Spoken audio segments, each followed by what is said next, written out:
Praise the lord. దేవునికే మహిమ ఘనత. ఏలియా ప్రేయర్ గ్రూప్ లో ఉన్న ప్రతి ఒక్కరికి వందనాలు. ఈ వాయిస్ వింటున్న ప్రతి ఒక్కరికి యేసుప్రభు నామంలో వందనాలు, శుభములు తెలియజేస్తున్నాను. నా పేరు షారోన్. నేను 16 వయసు ఉన్నప్పుడే నేను రక్షించబడ్డాను. రక్షించబడిన రోజు నుంచి దేవుని కోసం పరిచర్య చేయాలన్నది నా యొక్క ఆశగా ఉన్నింది. నేను హాస్టల్లో చదువుకునేటప్పుడు నా తోటి పిల్లలకి దేవుని వాక్యం అందించి ఒక గ్రూప్ మీటింగ్ లాగా పెట్టుకొని దేవుని పరిచర్య చేసేదాన్ని. దానివల్ల నేను సంతోషాన్ని అనుభవించాను. ఆ తర్వాత జాబ్లోకి వెళ్ళినాక పేషెంట్లకి సేవ చేయడం, తెలిసిన వాళ్ళు, ఫ్రెండ్స్, నైబరు అందరూ నాతో కాల్ చేసిన ప్రతి ఒక్కరికి నా వంతు సహాయాన్ని వాళ్ళకి అందించి, ఈ విధంగా దేవుని యొక్క సేవ అనుకొని దేవునికి చేసినట్టుగానే భావించి నేను నిస్వార్థంగా వాళ్ళకి హెల్ప్ చేసేదాన్ని. ఇదే సేవ అనుకునేదాన్ని. ఆ తర్వాత నేను దేవుని కోసం ఎలాగోలాగా పనిచేయాలి అనేసి సేవకురాలుగా ఉండాలి, దేవుని కోసం నేను వాడబడాలని చాలా ఆశపడ్డాను. ఆశపడి అనేక దారులు వెతికాను, కానీ అన్నిట్లోనూ నేను ఓడిపోయిన ఒక జీవితము నాలో కనిపిస్తుంది. ఆ తర్వాత నేను దుఃఖంలోను, వేదనలోను, బాధలోను, కష్టంలోను ఎన్నో ఒక గాఢాంధకారపు లోయల్లో నేను నడవలసి వచ్చింది. ఎన్నో శ్రమలు అనుభవించిన తర్వాత దేవుడు నాతో మాట్లాడారు. రాజుల గ్రంథం 18వ అధ్యాయం 1 రాజులు 18:30 అనే వాక్యం ద్వారా నాకు దేవుడు మాట్లాడాడు. అక్కడ పడిపోయిన బలిపీఠాన్ని ఏలియా ప్రవక్త గారు ఎలా సరిచేసి కట్టి ఆడ బలిని అర్పించినప్పుడు దేవుడు దాన్ని అంగీకరించారో, అదేవిధంగా పడిపోయిన నా ప్రార్థనని తిరిగి లేపి దేవుడు కట్టమని చెప్పారు. అలాగా నేను కట్టి ప్రార్థన చేయడం స్టార్ట్ చేశాను.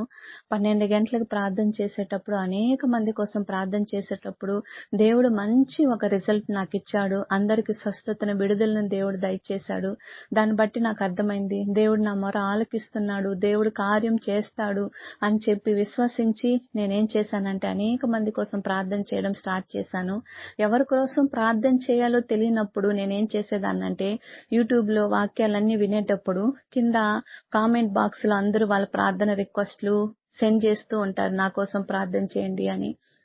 అలా వాక్యం వినేటప్పుడు వాళ్ళందరి కోసము కిందుండే ప్రేయర్ రిక్వెస్ట్లన్నీ చూసుకొని దానికోసం ప్రార్థన చేయడం స్టార్ట్ చేశాను. అలా ప్రార్థన చేసేటప్పుడు దేవుడు నాకు ఒక తలంపు ఇచ్చారు.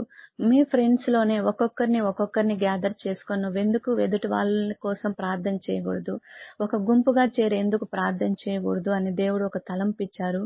ఆ తర్వాత నేను నా ఫ్రెండ్స్ ని, హేమక్కని, షకినా సిస్టర్ని ఇద్దరిని కలుపుకొని నేను ప్రార్థన చేయడం స్టార్ట్ చేశాను. మేము ముగ్గురుగా స్టార్ట్ అయిన ప్రేయర్ గ్రూపు ఈరోజు వందల మందికి దేవుడి యొక్క వాక్యం చెప్పే విషయంలోను, ప్రార్థన చేయడం విషయంలోను ఒక టీమ్గా ఏర్పడి మేము ప్రార్థన చేయడానికి దేవుడు నాకు ఎంతో కృప ఇచ్చాడు.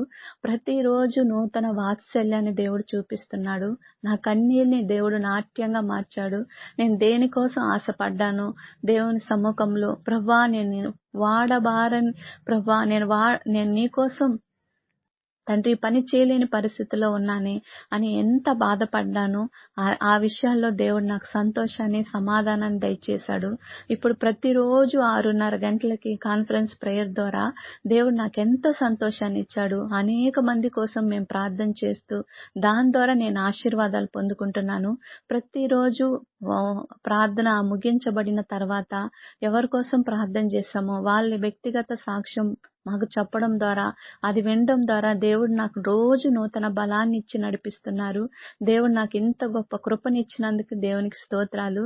దేవుడు నాతో మాట్లాడిన ఆ వాక్యం ద్వారా, రాజుల గ్రంథంలో మాట్లాడిన ఆ వాక్యం ద్వారా దేవుడు నాతో మాట్లాడారు. కాబట్టి ఆ వాక్యాన్ని ఆధారం చేసుకొని ఏలియా ప్రేయర్ గ్రూప్ అన్నది నేము పెట్టడం జరిగింది. ఆ గ్రూప్ లో మా ఫ్రెండ్స్ ని, దేవుణ్ణి ఎరిగిన వాళ్ళని చేర్చుకొని ఇలా ప్రార్థన చేయడం స్టార్ట్ చేయడం జరిగింది.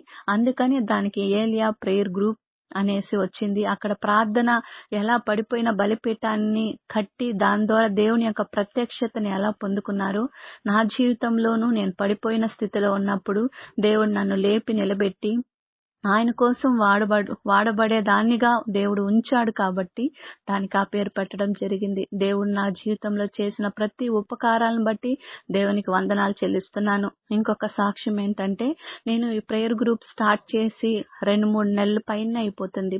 కాన్ఫరెన్స్ ప్రేయర్ స్టార్ట్ చేసి, ఆ తర్వాత ఈ గ్రూప్‌లో ఒక్కొక్కరిని వ్యక్తిగతంగా కలిసి ప్రార్థనలు చేసి అనేక దేవుడు మేలులు చేశాడు. అవన్నీ కూడాను ఈ గ్రూప్‌లో పొందుపరచడం జరిగింది.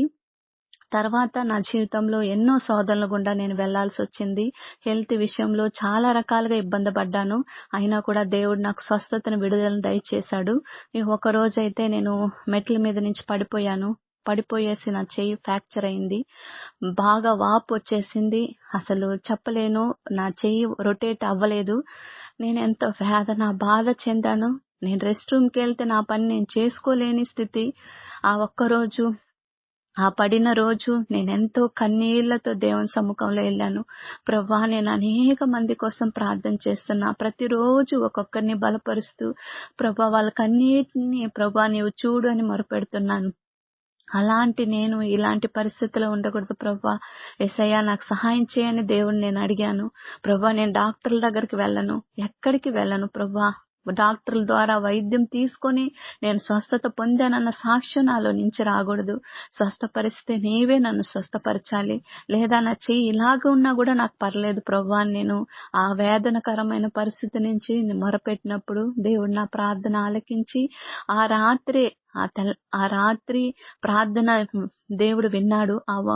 మార్నింగ్ అంతా 24 hours లోనే నా చెయ్యిని దేవుడు బలపరిచాడు, స్వస్థతనిచ్చాడు. విరిగిపోయిన నా చెయ్యిని కట్టి దేవుడు నాకు మంచి విడుదలనిచ్చి, రొటేట్ అవ్వకుండా ఉన్న నా చెయ్యిని దేవుడు ఇప్పుడు పరిపూర్ణమైన ఆరోగ్యంగా నాకు చేసి ఎంతో పని చేసుకోవడానికి దేవుడు నాకు కృపనిస్తున్నాడు. నా జీవితంలో చేసిన ప్రతి మేలులను బట్టి దేవునికి వందనాలు, స్తోత్రాలు.